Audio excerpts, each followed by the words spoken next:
jóvenes, es un gusto para mí volver a grabarles estas instrucciones.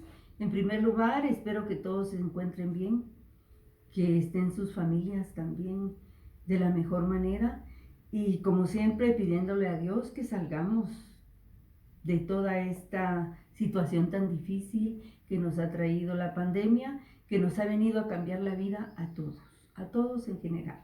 Aún así, cumpliendo con lo que al respecto me toca como maestra, voy a indicarles cuál va a ser el procedimiento, el método a utilizar para responder su examen parcial, porque quiero decirles que va a ser por la plataforma Classroom. Al final de la explicación voy a dejarles un video que será un instructivo sobre la temática a realizar para este examen. Solamente quiero decirles que no van a poder responder en línea. La temática que voy a utilizar es que por favor ustedes respondan a mano en una hoja, ya sea escaneada o toman una foto legible de la hoja de respuestas. Esta me la tienen que agregar desde su ordenador o desde su teléfono, la van a subir porque tiene que ser respuesta a mano, por favor. El tiempo también será muy importante tomarlo en cuenta porque no les voy a dar mucho tiempo. Realmente el examen está fácil, por decirles así. Claro que no es nada regalado, sin embargo, ustedes tienen que estudiar y les voy a volver a recordar cuáles son los materiales de estudio y los videos en los cuales ustedes se pueden guiar. El tiempo para entrega de su examen será de 1 hora. Entonces, si ustedes me entregan el examen después de esa hora, a mí me va a aparecer desde luego en el ordenador que está fuera de tiempo. Y si es fuera de tiempo, pues yo tendré que tomar en cuenta eso a la hora de ponderar su nota. Así es que les pido que por favor cumplan con la hora establecida. Al final de esta explicación les va a quedar un video para que todo sea claro y no tengan ustedes cómo confundirse.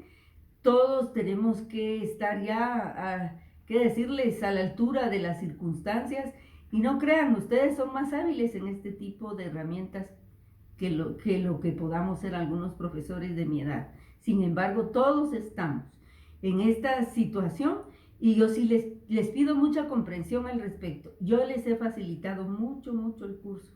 Solo quiero recordarles lo que les dije a un principio. ¿Se recuerdan que les dije que su primer examen parcial era básico para que tuvieran buena zona? Esto lo dice la experiencia, no lo digo yo. Es pura sabiduría.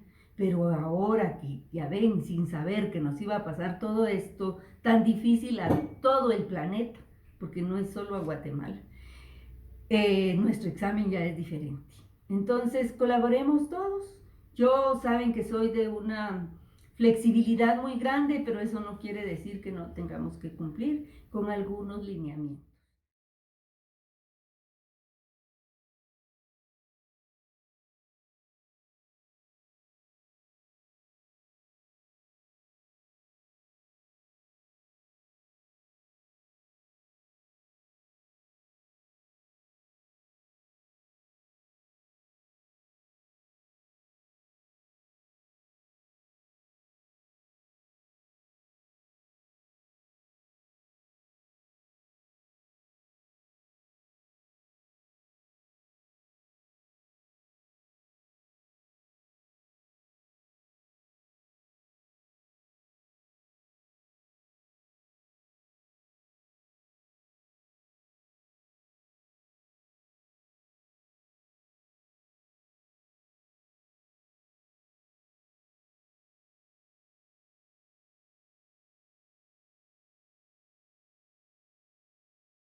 También respondiendo las preguntas que ustedes han hecho a través de los mecanismos virtuales que tenemos, quiero decirles, bueno, ya se les va a explicar la metodología de evaluación. Bueno, ¿qué plataforma se va a utilizar? Es Classroom. ¿Cuál es la fecha? Todavía no tenemos calendarios. ¿Cuál es el tiempo de duración del examen? Yo les daría 40 minutos, pero esperemos a ver qué dicen las autoridades. Repaso general, jóvenes, repaso general no les puedo dar. Yo les puedo enviar nuevamente toda la documentación que será la que utilicemos para su segundo examen. ¿Por qué? ¿Por qué les digo esto? Porque les he enviado guías, unas guías que ustedes pueden responder y esas guías son más que fundamentales para responder su examen y además son elementales. Entonces, si ustedes vuelven a repetirlo, a ver los videos y si ustedes leen sus documentos, no hay razón para la cual tengamos que hacer un repaso general. El contenido del examen, desde luego, yo se los voy a enviar y será una instrucción que quedará incluso por escrito. Y yo no escogí hacerles trabajos para este segundo examen. No les escogí trabajos porque aún que nuestro programa es extenso y nuestras teorías también, yo les he concretizado mucho en los videos y en los materiales la lectura. Ustedes van a evaluar si en los demás cursos no tienen más contenido. Claro que lo tienen. Yo misma he visto las tareas que les dejan. Así es que acá nos vamos a facilitar la vida de otra manera. El examen no será difícil. El examen va a ser muy comprensible para todos. Para ustedes en sus respuestas y para mí en la calificación. Así es que espero haberle dado respuesta a todas sus consultas y seguimos en el amplio, que decirle, criterio de que ustedes me sigan escribiendo. Gracias. Jóvenes, empezamos nuestra clase correspondiente a la 7ª unidad de nuestro programa. Quiero indicarles que les voy a incluir unos aspectos que en el programa no van a encontrar, pero se refieren a la responsabilidad gubernamental. Es algo muy importante que va muy asociada a las funciones y a los órganos del Estado, a los actos políticos y a los actos administrativos. Entonces, vamos a empezar indicando qué es una responsabilidad. La responsabilidad viene ligada específicamente al cumplimiento de nuestras obligaciones, al cumplimiento de lo que debe ser, al cuidado al tomar decisiones o a realizar algo. La responsabilidad se utiliza para referirse a la obligación de responder de un hecho. Es un valor que está en la conciencia de la persona que estudia la ética, sobre la base de la moral. Puesto en práctica, entonces, se establece que es una magnitud de acciones, de cómo afrontarlas de la manera más positiva e integral para ayudarse en el futuro, ya sea en la actividad gubernamental o en el cumplimiento de las leyes. Entonces, la responsabilidad gubernamental es la que se da en el orden gubernativo o administrativo. Es un cargo o una obligación moral que resulta para alguien del posible yerro o error en cosa o asunto determinado. La responsabilidad está ligada tanto a lo positivo como a lo negativo. Se basa entonces en la ilicitud de una actitud dañosa que debe recaer personalmente en un funcionario o en un empleado, porque este es el que actúa y no el Estado. La responsabilidad se da siempre que alguien soporta un hecho que no está jurídicamente obligado a tolerar, sea el resultado de una acción ilícita de gobierno o de la administración. Y es porque la responsabilidad pertenece o surge como consecuencia de la actividad gubernativa del Estado. Con este preámbulo podemos entonces concretar que el cumplimiento de las obligaciones está marcada por la ley, por los reglamentos, por la Constitución, por las leyes ordinarias, y si nos ceñimos a esto, al cumplimiento de la ley, no vamos a tener una responsabilidad que posteriormente nos haga caer en muchos aspectos que vamos a ver a continuación, porque tenemos varias clases de responsabilidades, incluso la penal. ¿Cuáles son las clases de responsabilidades? En primer lugar, vamos a ver la responsabilidad administrativa. Esta está contenida en los artículos 153, 154 y 155 de la Constitución Política de nuestra República. Tiene origen en las resoluciones que dicta la administración pública, o sea, en los actos administrativos. ¿Y quién es el titular de los actos administrativos? Ya les dije, el funcionario o el empleado público. Los administrativos tienen el poder de exigir a la administración que se sujete en su funcionamiento a las normas.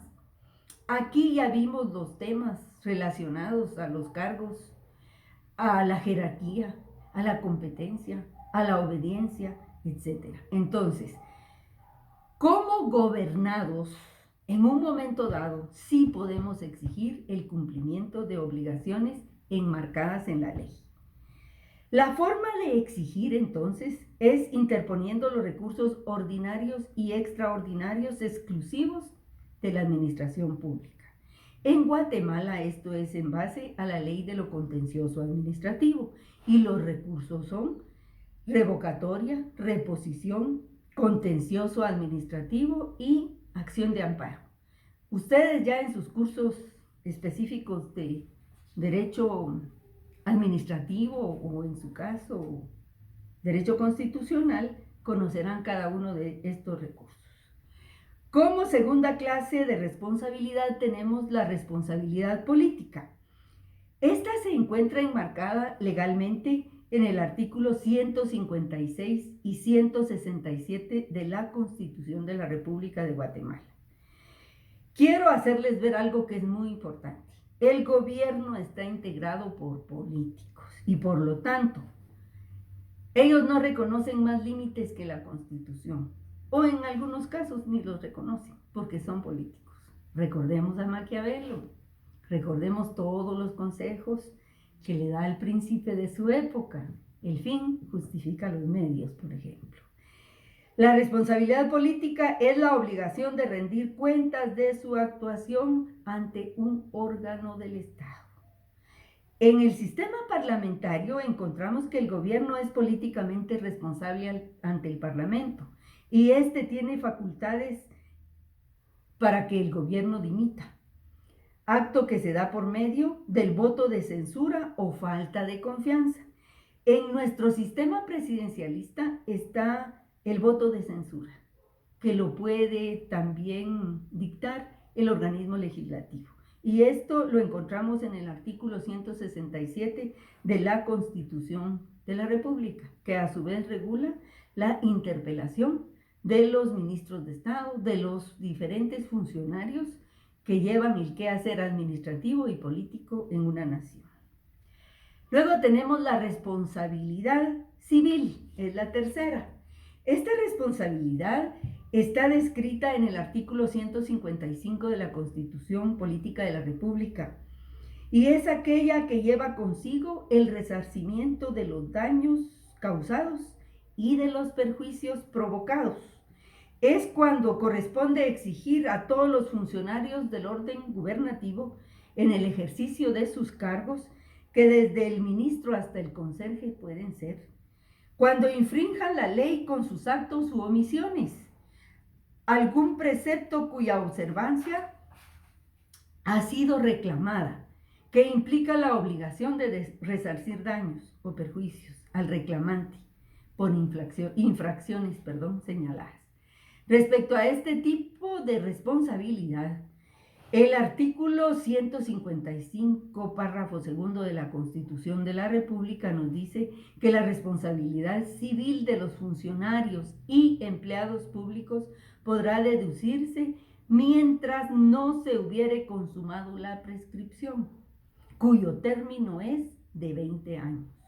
Por eso les hemos comentado en algunas ocasiones que la responsabilidad civil le va a acompañar a un funcionario o empleado público durante 20 años posteriores a que deje el cargo. Muchas veces encontramos personas que han ejercido cargos públicos, por ejemplo, por ahí algún ministro, que a los 10, 12 años de haber ejercido su cargo, resulta con que le embargaron sus bienes y tiene por sí un juicio que conlleva la reparación de los daños que ha causado o los perjuicios. ¿Por qué? Por no cumplir con su obligación en relación a las normas. Nos debemos de ceñir a cumplir las normas, porque aquí podemos decir y recordar, nadie es superior a la ley. La responsabilidad número 4 es un poquito más dura y es la responsabilidad penal. Es la responsabilidad agregada a un acto u omisión sancionado por la ley penal, por persona imputable o culpable o carente de una excusa voluntaria. Este tipo de responsabilidad suele llevar la responsabilidad también de daños y perjuicios. La misma también está considerada en el párrafo anterior del artículo 155 de la Constitución, que indica que la responsabilidad penal o criminal se extingue, en este caso por el transcurso del doble del tiempo señalado por la ley para la prescripción de la pena. O sea, jóvenes, que como empleados o funcionarios públicos, si lo somos, todos estamos sujetos a la ley. Entonces, la responsabilidad para concretar deviene del ejercicio de un cargo. Si vamos a cumplir la ley, si cumplimos la Constitución, las leyes ordinarias, los reglamentos, etcétera, etcétera, todos estaremos cumpliendo la misma. Pero si la incumplimos, tendremos algún tipo de responsabilidad. Algunos autores señalan que puede existir la responsabilidad moral. La responsabilidad moral, yo sí considero que existe, pero está muy asociada a la ética, y también vamos a encontrar que es inherente a la persona individual, a cómo pueda cada uno tener su sistema de valores y la educación que le hayan dado en casa. Así es que aquí es donde prevalece toda la gama de valores que debemos de tener como personas, pero más como funcionarios o empleados públicos. Este es el preámbulo que quería hacerles en relación a las responsabilidades que están muy asociadas a los temas que estamos tratando. Ahora bien, nuestro programa nos dice en la 7ª unidad, que es la última específica del programa, cuáles son las funciones de Estado. Van a ustedes a darse cuenta que lo que acabamos de ver como responsabilidades, pues están muy accesorias a lo que son las funciones de Estado. Las funciones de Estado entonces consisten en satisfacer los fines fundamentales y complementarios de las distintas comunidades que habitan en el territorio, que se refieren a la libertad, a la igualdad y a todos los derechos fundamentales del hombre. La etimología de la palabra función determina fácilmente o cumplidamente su concepto. Proviene del latín fungere, que significa hacer, cumplir, ejercitar. Y a su vez se deriva de finire, por lo que dentro del campo de las relaciones jurídicas, de cualquier clase que éstas sean, la función significa toda actuación por razón de fin jurídico en su doble esfera, la privada y la pública. Entonces, todo Estado, independientemente del régimen de gobierno que tenga, va a determinar las formas de actividad imprescindibles que no pueden faltar Si falta alguna, se destruye la vida misma del Estado. Y es a través de las funciones, por este medio de esta actividad, que el organismo político puede llegar a realizar los fines que lo originan y que lo justifican. Entonces, la clasificación de las funciones del Estado como fundamento legal en nuestro sistema guatemalteco la tenemos en varios artículos de la Constitución. Se los voy a enumerar. Artículos 140, 141, 152, 153, 182, 193, 203, 214, 217, 223 y 224 de la Constitución Política de la República. Les pido que los lean, por favor, porque vamos a hacer algunas preguntas en relación a estos artículos que también fundamentan la estructura del Estado y los órganos de Estado. En base a estos artículos mencionados, la teoría nos lleva a concretar las funciones del Estado. Las funciones del Estado son varias. Según algunos doctrinarios al respecto, pues van a ver las clásicas y van a ver las sustentadas en las teorías como la de Montesquieu, de la separación de funciones. Bueno, entonces tenemos en primer lugar la función legislativa. La función legislativa del Estado es la actividad encaminada a formular las normas generales que deben, en primer término, estructurar al Estado y, en segundo término, reglamentarlo. Las relaciones de Estado entre los ciudadanos y las relaciones de los ciudadanos entre sí, todo esto es en el marco de la ley. Y ustedes saben que el organismo encargado de emitirlas es el legislativo. La segunda función es la jurisdiccional. Es la función encaminada a tutelar el ordenamiento jurídico, definiendo la norma precisa a aplicar en el caso de conflicto. Los casos particulares en conflicto, ya sean particulares con el Estado o particulares entre sí. La función ejecutiva o administrativa del Estado, que es la tercera, es una función esencial. Es promover la satisfacción de las necesidades de los ciudadanos, fomentando el bienestar y el progreso de la colectividad. Se trata entonces de una función administrativa que se encuentra comprendida en la función gubernamental o de alta dirección del Estado. Estas funciones de Estado están basadas, vuelvo a repetir, en la división de poderes. Como ya indicamos, Montesquieu se basó en la observación de los regímenes de su época, poniendo al respecto cuál era la razón por la que el poder de los reyes se mermaba o cuál era la razón por la que el Parlamento cada vez iba teniendo más poder, según el caso.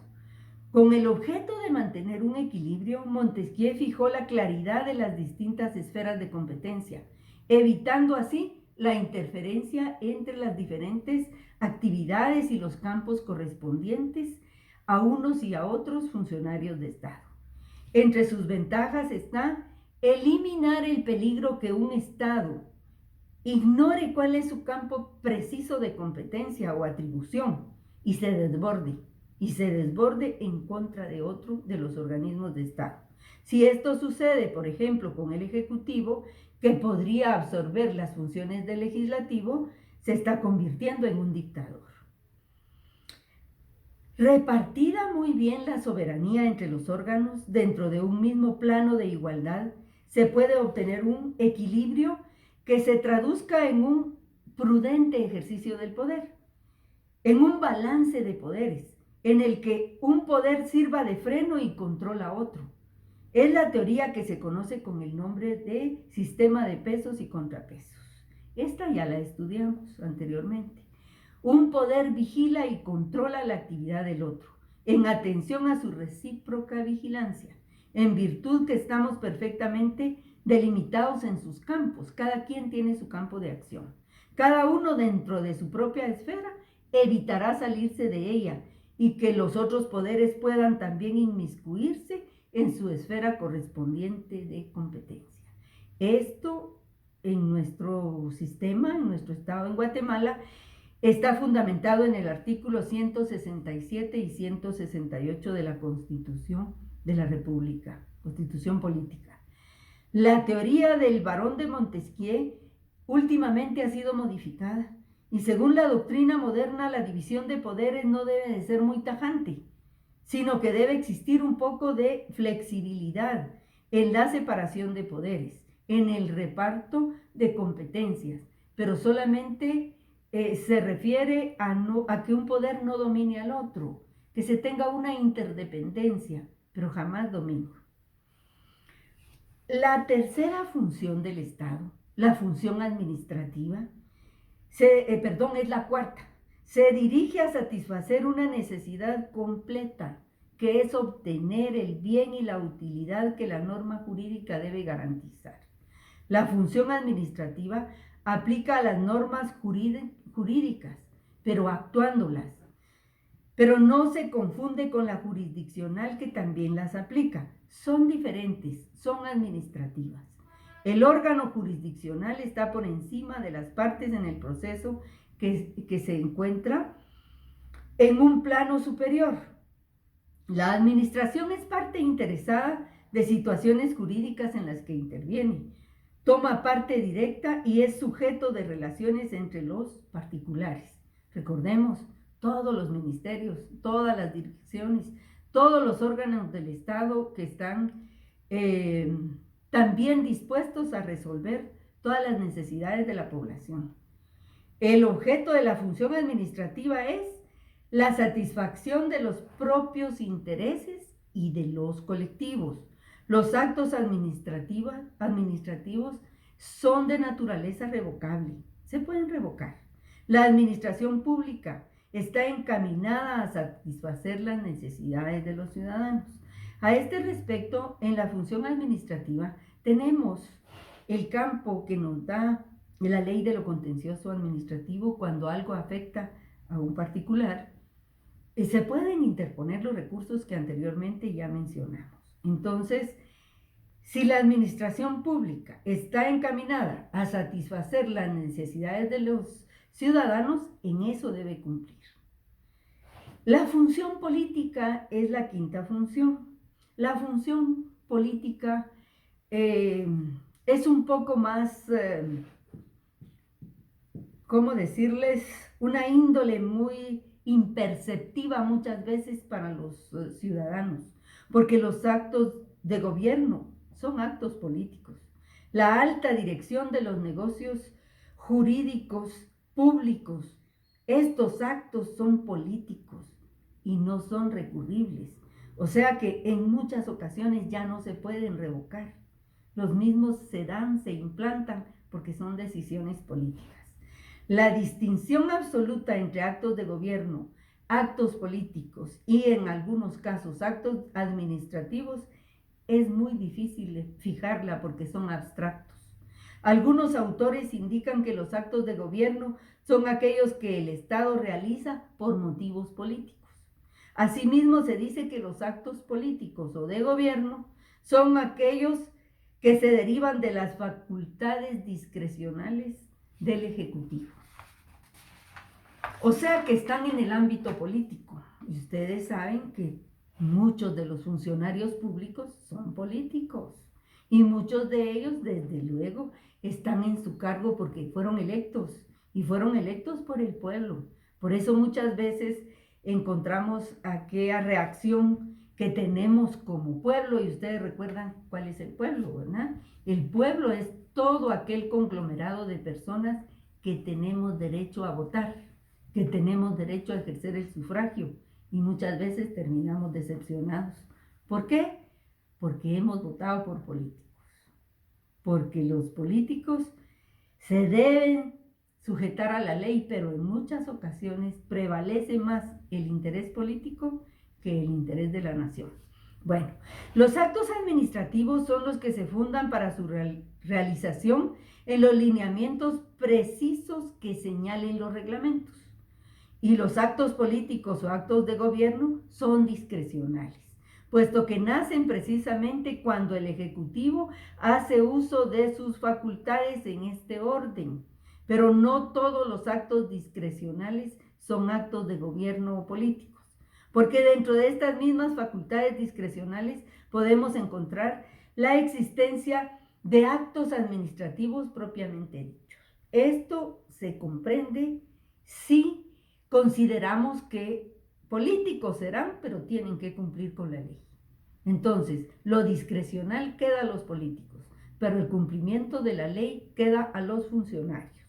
Según Ranelletti, el criterio de distinción entre actos administrativos y políticos radica en que los actos políticos o actos de gobierno son aquellos en los que se encuentra involucrado el Estado en su totalidad de funciones. Un ejemplo unitario, cuando se encuentran en juego los intereses generales, como la seguridad, el prestigio, la defensa misma del Estado, o en momentos fundamentales de su vida. Los actos políticos o de gobierno, por lo tanto, los tienen por finalidad más que la protección de intereses más altos y delicados del Estado, considerando no en sus manifestaciones aisladas como una actividad dirigida a la satisfacción de determinadas necesidades, sino como una actividad tendente a satisfacer el conjunto de esas necesidades consideradas globalmente, consideradas como una unidad. El ejemplo de un acto político típico de la actividad de un Estado ante alguna situación es la siguiente. Por ejemplo, hacer una declaración de guerra o fijar las relaciones del Estado con grupos como la Iglesia, por ejemplo, que tiene mucho poder y político. O la declaración de una situación de emergencia nacional como la que estamos actualmente. Vean todas las actividades que ha tenido que realizar el señor presidente en el ejercicio de su función ejecutiva, administrativa del Estado, pero también política. Es un acto de emergencia el estar, por ejemplo, con el toque de queda, con la cuarentena que nos tiene, por necesidad de unidad nacional, con muchos de nuestros derechos limitados, pero por el bien de toda la nación. Este es un ejemplo que en este momento nos cae, pero como se dice, como anillo al dedo.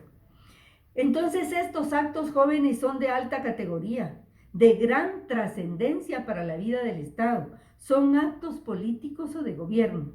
Los demás son actos administrativos, fijados en las normas y reglamentos derivados de la Constitución y de las leyes ordinarias. Jóvenes, he tratado de ser concreta en los puntos de nuestro programa y este es el último punto del programa. Voy a hacerles únicamente ya un nuevo video solo en relación a algunos aspectos que se relacionan mucho con instituciones de carácter internacional a las que está ligado nuestro Estado de Guatemala y que cumplen una función muy importante ya como tratados internacionales. Esto es extra a nuestro programa, pero es como una colaboración para que nuestro curso sea completo. Entonces, a continuación les daré la información referente a los puntos que serán los que integren nuestro segundo examen parcial, a los que corresponden también a nuestro examen final, y estaremos pendientes de el calendario que nos den las autoridades para la realización de los mismos. Muchas gracias.